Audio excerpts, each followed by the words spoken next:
என் சேனலுக்கு வரவேற்கிறேன். இது போன்ற சுவாரஸ்யமான காணொளிகளை தெரிந்து கொள்ள எங்கள் சேனலை பதிவு செய்ய மறவாதீர்கள். இரவு 12 மணி ஆகியிருந்தது.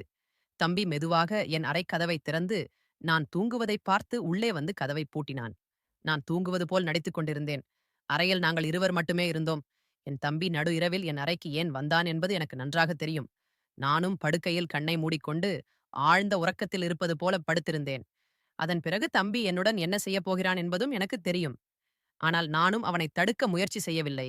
ஏனெனில் அது மிகவும் சுகமாக இருந்தது. ஏன் தடுக்கவில்லை? தம்பிக்கு என்னிடம் எது மிகவும் பிடித்திருந்தது? இதற்கான பதில் இந்த வீடியோ முழுவதிலும் உள்ளது. என்னுடைய பெயர் சோஃபி. எனக்கு 22 வயதாகிறது. நான் 2ஆம் ஆண்டு கல்லூரி மாணவி. கோடைக்காலம் தொடங்கியிருந்ததால் எனக்கு கல்லூரி விடுமுறை கிடைத்திருந்தது.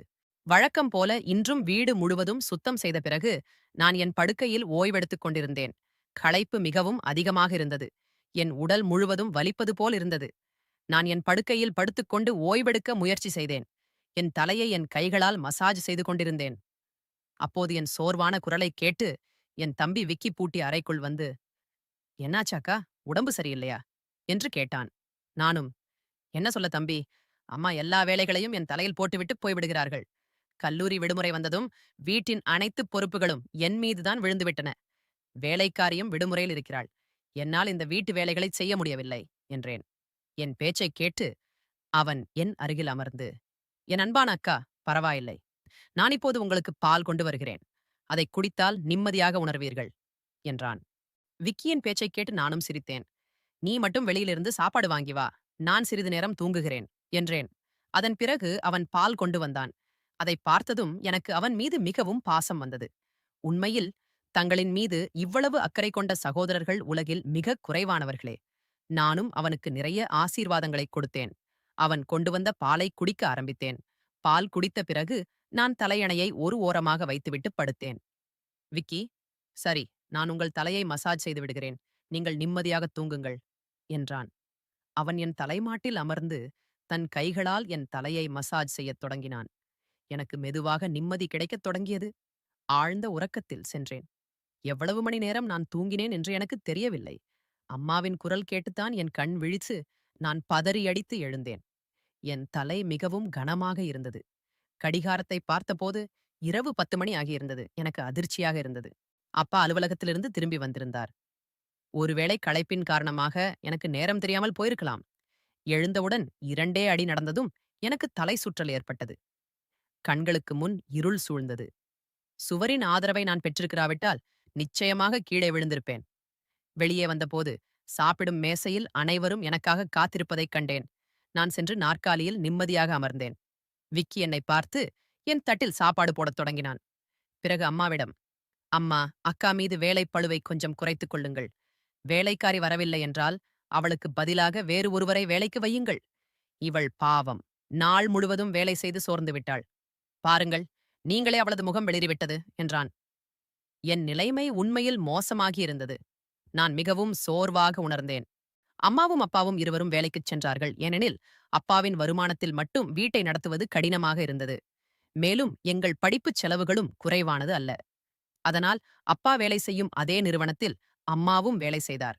நான் கல்லூரிக்குச் செல்வேன். விக்கியும் பள்ளிக்குச் செல்வான். ஆனால் இப்போது கோடைக்காலம் என்பதால் விடுமுறை. எனவே நாங்கள் வீட்டில் இருக்க வேண்டியிருந்தது. இரவில் எனக்கு யாரோ என் படுக்கைக்கு அருகில் வருவதை உணர்ந்தேன். யாரோ தன் கையை நீட்டுவது போல் இருந்தது. பயந்து போய் நான் திரும்பி பார்த்தேன். ஆனால் அங்கு யாரும் இல்லை. பயத்தால் என் சுவாசம் வேகமாக இருந்தது. நான் உடனடியாக எழுந்து அறையின் விளக்கைப் போட்டேன். கதவைத் திறந்து வெளியே பார்த்தேன். ஆனால் அங்கு யாரும் இல்லை. இதற்கு முன்பு இப்படி நடந்ததே இல்லை. ஆனால் இப்போது நடக்கிறது. எனக்கு தாகம் எடுத்தது. நான் அறையின் கதவைத் திறந்து வெளியே சென்றேன். அதே நேரத்தில் விக்கியும் தன் அறையிலிருந்து வெளியே வந்தான். என்னைப் பார்த்து, "என்ன ஆச்சு? இன்னும் விழித்திருக்கிறீர்களா?" என்று கேட்டான். நானும், "ஒன்றுமில்லை. அறையில் யாரோ இருப்பது போல உணர்ந்தேன்" என்று பதிலளித்தேன். நான் தண்ணீர் குடித்துவிட்டு மீண்டும் அறைக்கு வந்தேன். விக்கியும் என் பின்னாலேயே வந்தான். அவன், "நீங்கள் பயப்பட வேண்டியதில்லை. உங்களுக்கு பயமாக இருந்தால் நான் உங்களுடன் தூங்குகிறேன்" என்றான். நான் அவனை மறுத்து, "வேண்டாம். நீ உன் தூக்கத்தை கெடுத்துக் கொள்ளத் தேவையில்லை.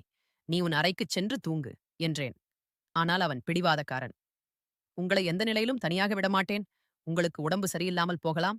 நீங்கள் கஷ்டப்படுவதை என்னால் பார்க்க முடியாது. நீங்கள் தூங்குங்கள். நான் இங்கேயே தூங்குகிறேன்" என்றான். கடைசியாக நான் படுக்கையில் சென்று படுத்தேன். அவன் தலையணையை எடுத்து சோபாவில் வைத்து அங்கேயே தூங்கினான். அந்த இரவு யாரோ என் தலைமாட்டில் அமர்ந்து என்னை நீண்ட நேரம் பார்ப்பது போல உணர்ந்தேன்.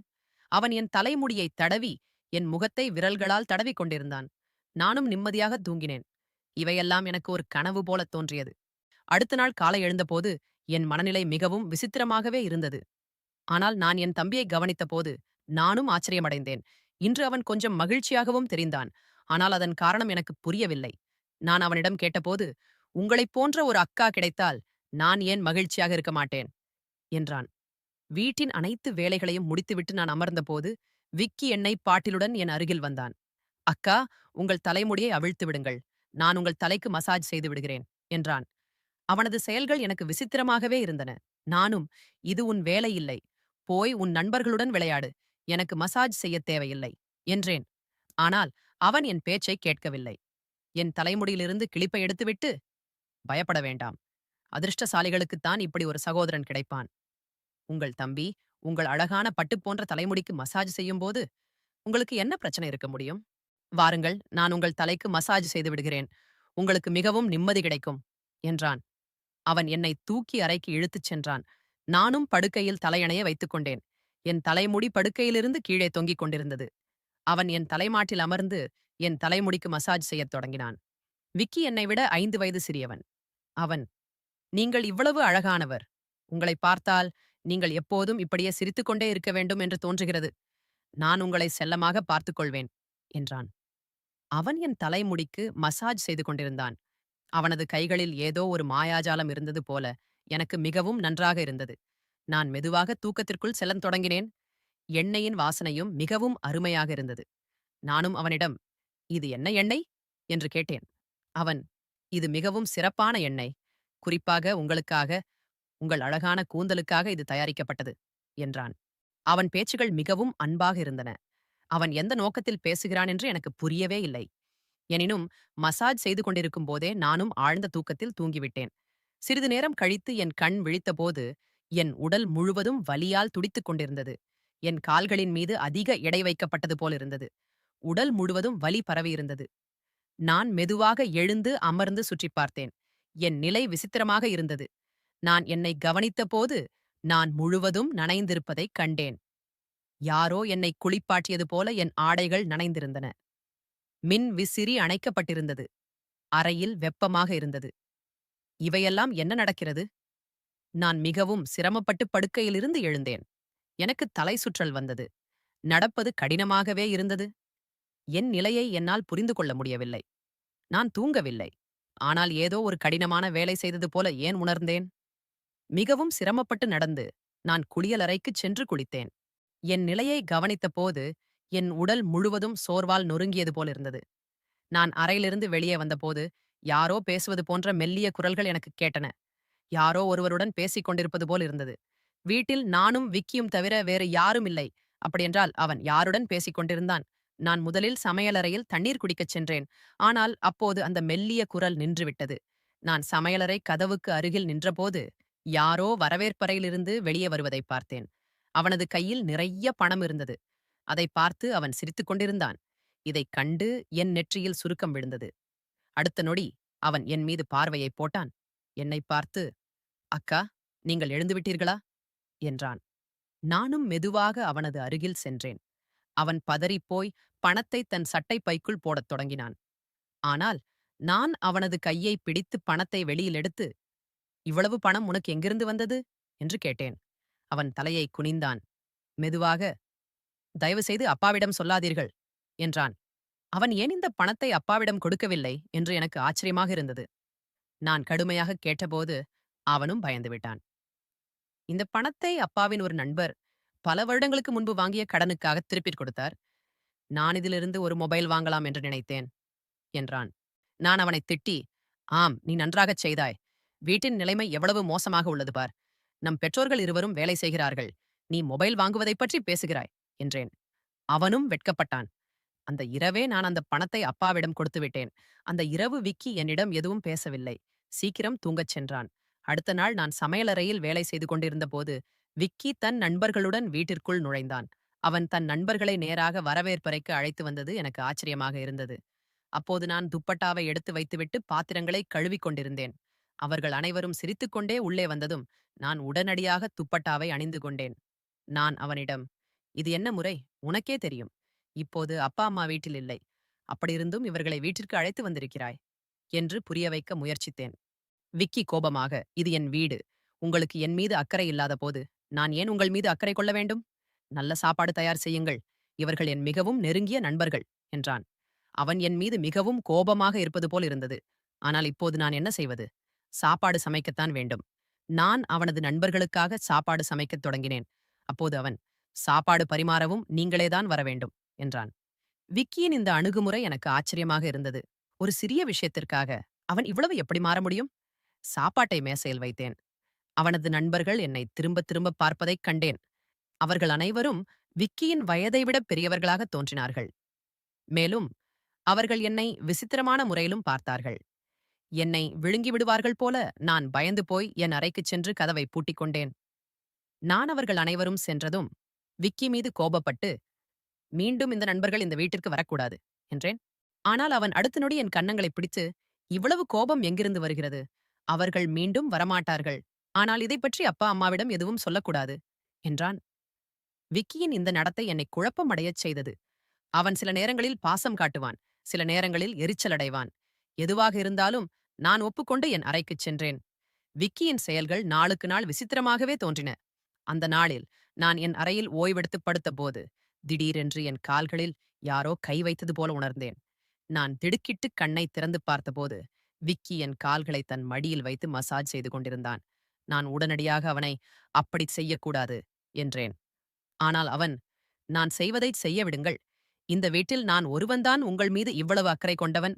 அப்பா அம்மாவுக்கு வேலையிலிருந்து ஓய்வே இல்லை" என்றான். நானும் சோர்வடைந்திருந்தேன். கண்ணை மூடிக்கொண்டு தூங்க ஆரம்பித்தேன். விக்கியின் கைகளால் செய்யப்பட்ட மசாஜால் எனக்கு தூக்கமும் வந்தது. ஆனால் நான் கண்விழித்தபோது நானும் அதிர்ச்சியடைந்தேன். என் தலை மிகவும் சுழன்றது. படுக்கை விரிப்பு மிகவும் ஒழுங்கற்றதாக இருந்தது. படுக்கையில் ஒரு சட்டையும் ஒரு ஆண் வாசனை திரவியமும் இருந்தன. இது யாருடைய பொருட்கள்? என்னால் எதுவும் பேச முடியவில்லை. என் தலையில் இவ்வளவு வலி இருந்தது. நான் மீண்டும் படுக்கையில் விழுந்தேன். யாரோ எனக்கு மயக்க மருந்து கொடுத்தது போலிருந்தது. அருகில் மெல்லிய குரல்கள் கேட்டன. ஆனால் யார் பேசுகிறார்கள் என்று என்னால் அடையாளம் காண முடியவில்லை. எனக்கு விக்கியின் குரல் மட்டுமே கேட்டது. அவன் என் அறையில் இருந்து என்னை எழுப்ப முயற்சிப்பது போல இருந்தது. சிறிது நேரம் கழித்து என் கண் விழித்த போது அனைத்து காட்சிகளும் என் கண்களுக்கு முன் சுழன்றன. நான் முதலில் படுக்கையை பார்த்தேன். அங்கு முன்பு சட்டையும் வாசனை திரவியமும் இருந்தன. ஆனால் இப்போது அங்கு எதுவும் இல்லை. இன்றும் என் நிலை மிகவும் விசித்திரமாகவே இருந்தது. நான் ஒரு குழந்தை இல்லை. இவற்றையெல்லாம் புரிந்து கொள்ளாமல் இருக்க முடியாது. வீட்டில் நானும் விக்கியும் தவிர வேறு யாரும் இல்லை. அப்படியென்றால் நான் தூங்கிய பிறகு என்ன நடந்தது? என் உடல் முழுவதும் வியர்வையால் நனைந்திருந்தன. அது மட்டுமின்றி என் உடல் வலியால் நொறுங்கியிருந்தது. என் முகமும் வெளிறிப் போனது. நாளுக்கு நாள் விக்கி என்னை நெருங்க முயற்சி செய்தான். ஆனால் நான் ஒவ்வொரு முறையும் ஏதோ ஒரு சாக்குப்போக்குச் சொல்லி என் அறைக்குச் சென்று விடுவேன். என் மனதில் விசித்திரமான எண்ணங்கள் தோன்றத் தொடங்கின. என் உடல்நிலையும் மிகவும் மோசமாக இருந்தது. என் நிலையைப் பார்த்து அம்மாவும் கவலைப்பட்டார். அவர் அடுத்த நாள் அலுவலகத்திலிருந்து விடுமுறை எடுத்து என்னை மருத்துவரிடம் அழைத்துச் செல்வதாக கூறினார். எனக்கு என்ன பிரச்சனை என்று தெரிந்து கொள்ள அந்த இரவு நான் சரியாக தூங்கவில்லை. மீண்டும் மீண்டும் கண்விழித்துப் பார்த்தேன். அடுத்த நாள் என் பெற்றோர் எப்போதும் போல வேலைக்குச் சென்றனர். ஒருவேளை அவர்களுக்கு என் மீது அக்கறை இல்லை என்று நானும் நினைத்தேன். இறுதியாக நானே மருத்துவரிடம் சென்றேன். அங்கு நான் கர்ப்பமாக இருப்பது தெரிய வந்தது. இதைக் கேட்டு நான் அதிர்ச்சியடைந்தேன். என் கூட இதை யார் செய்ய முடியும்? விக்கி என்னுடைய தம்பி. ஆனால் பிறகு என் மனதில் நான் அவனை என் சொந்தத் தம்பி என்று நினைக்கிறேன். ஆனால் அவன் என் மாற்றாந்தாய் தம்பி. விக்கி என் அப்பாவின் 2வது திருமணத்தில் வந்தவன். நானோ அவரது முதல் திருமணத்திலிருந்து பிறந்தவள். இத்தகைய விஷயங்கள் என்னை தவறாகச் சிந்திக்க வைத்தன. இந்த விஷயத்தை என் பெற்றோரிடம் எப்படிச் சொல்வது என்று எனக்கு புரியவில்லை. விக்கி என் அருகில் உட்காரும் போதெல்லாம் சில சமயங்களில் என் கையைப் பிடிப்பான். சில சமயங்களில் என் கன்னங்களை கிள்ளுவான். நான் முதலில் இதை இலேசாக எடுத்துக்கொண்டேன். ஆனால் இப்போது எல்லாம் விசித்திரமாகத் தோன்றின. ஒரு நாள் நான் மருத்துவமனைக்குச் சென்று கருச்சிதைவுக்கு முன்பு குழந்தையின் DNA பரிசோதனை செய்யுமாறு மருத்துவரிடம் சொன்னேன். மருத்துவர் அறிக்கையும் கொடுத்தார். நான் அதை பார்த்தபோது என் சுவாசம் நின்றுவிட்டது. நான் நினைத்தது போல எதுவும் இல்லை. குழந்தை விக்கிக்குச் சொந்தமானது அல்ல. ஆனால் பிறகு கேள்வி எழுந்தது. அது யாருடையது? இந்த முடிச்சை அவிழ்க்க என் அறையில் ஒரு மொபைல் கேமராவை வைத்தேன். எனக்கு உண்மை தெரிய வேண்டும். சில நாட்களுக்குப் பிறகு அப்பா அம்மா வீட்டில் இல்லாத போது விக்கி மீண்டும் என் அருகில் வந்தான். அவன் என் தலைக்கு மசாஜ் செய்யத் தொடங்கினான். நான் தூங்காமல் இருக்க நிறைய முயற்சி செய்தேன். ஆனால் எண்ணெயில் ஏதோ ஒரு மயக்க மருந்து கலக்கப்பட்டிருப்பது போல. அந்த எண்ணெயின் வாசனையை சுவாசித்ததும் நான் மயங்கி விழுந்தேன். 1 மணி நேரம் கழித்து எனக்கு நினைவு வந்தபோது அப்பா அம்மா வீட்டிற்கு திரும்பி வந்திருந்தனர். நான் உடனடியாக என் அறையில் இருந்த கேமரா பதிவுகளை பார்த்தேன். உண்மை வெளியே வந்ததும் என் காலடியில் இருந்த நிலமே சரிந்தது. விக்கி என் அறைக்கு தன் மோசமான நண்பர்களை அழைத்து வந்தான். அவர்கள் என்னுடன் அருவருப்பான முறையில் நடந்து கொண்டார்கள். தாங்கள் வேலையை முடித்ததும் அவர்கள் விக்கிக்கு பணம் கொடுத்துவிட்டு சென்று விடுவார்கள். இதை பார்த்ததும் நான் முற்றிலும் நொறுங்கிப் போனேன். கோபத்திலும் அதிர்ச்சியிலும் நான் என் அறையிலிருந்து வெளியே வந்தேன். நான் விக்கியின் சட்டையை பிடித்து அவனை அறைந்தேன். இவற்றையெல்லாம் பார்த்த அப்பா அம்மா ஓடி வந்தார்கள். அப்பா என் கைகளை பிடித்து கோபமாக, "உனக்கு என்ன ஆச்சு? உனக்கு பைத்தியம் பிடித்திருக்கிறதா? ஏன் அவனை அடிக்கிறாய்?" என்றார். நான் அழுது கொண்டே, "நீங்களே பாருங்கள், இந்த கேவலமானவன் என்னுடன் என்ன செய்கிறான்?" என்று கத்தினேன். நான் அவர்களிடம் கேமரா பதிவுகளைக் காட்டினேன். வீடியோவை பார்த்து அம்மா தரையில் விழுந்தார். அப்பாவாலும் தன் கண்களை நம்ப முடியவில்லை. கோபத்தால் நிறைந்த அப்பா விக்கியை பிடித்து அடிக்கத் தொடங்கினார். அவனது வாய் மற்றும் மூக்கிலிருந்து இரத்தம் வழிந்தது. அப்போது விக்கி கோபமாக, "நான் ஒருபோதும் இவளை என் சகோதரியாக நினைத்ததில்லை. எனக்கு பணம் தேவைப்பட்டது. மக்கள் இவளுக்காக லட்சக்கணக்கில் பணம் கொடுக்க தயாராக இருந்தனர். நான் என் தேவைகளை பூர்த்தி செய்ய வேண்டும். அதனால்தான் இந்த மாதிரி முடிவை எடுத்தேன். என் சகோதரியின் உடலை விற்று பணம் சம்பாதித்தேன்" என்று கத்தினான். இதைக் கேட்டதும் நான் என் காதுகளை கைகளால் மூடிக்கொண்டு அழுது கொண்டே இருந்தேன். அப்பா அவனை மிகவும் அடித்தான். அவன் இரத்தக் காயங்களுடன் இருந்தான். ஆனால் எப்படியோ அவன் தன்னை விடுவித்துக் கொண்டு வீட்டிலிருந்து ஓடிவிட்டான். அதன் பிறகு அவன் ஒருபோதும் அந்த வீட்டிற்கு திரும்பி வரவில்லை. ஆனால் விக்கி என்னுடன் செய்த அருவருப்பான விளையாட்டு என் மனதில் நான் இறக்கும் வரை நீங்காது. சகோதரன் என்பவன் உங்கள் சொந்த இரத்தமாக இருக்க வேண்டும். உங்கள் மதிப்பை முழுவதுமாக அறிந்திருக்க வேண்டும். எந்த ஒரு அந்நிய ஆணின் பாதுகாப்பில் உங்கள் இளம் மகளை விட்டுச் செல்வது ஒரு பெரிய தவறு. ஏனெனில் அத்தகைய பிசாசு போன்ற ஆண்கள் எப்போதும் ஒரு உதவியற்ற மற்றும் அப்பாவி பெண்ணின் கண்ணியத்தை பறிப்பதற்காக காத்திருக்கிறார்கள். இந்த வீடியோ உங்களுக்கு பிடித்திருந்தால் உங்களுடைய கருத்துக்களை கீழேயுள்ள கமெண்ட் பிரிவில் தெரிவியுங்கள். பார்த்ததுக்கு நன்றி.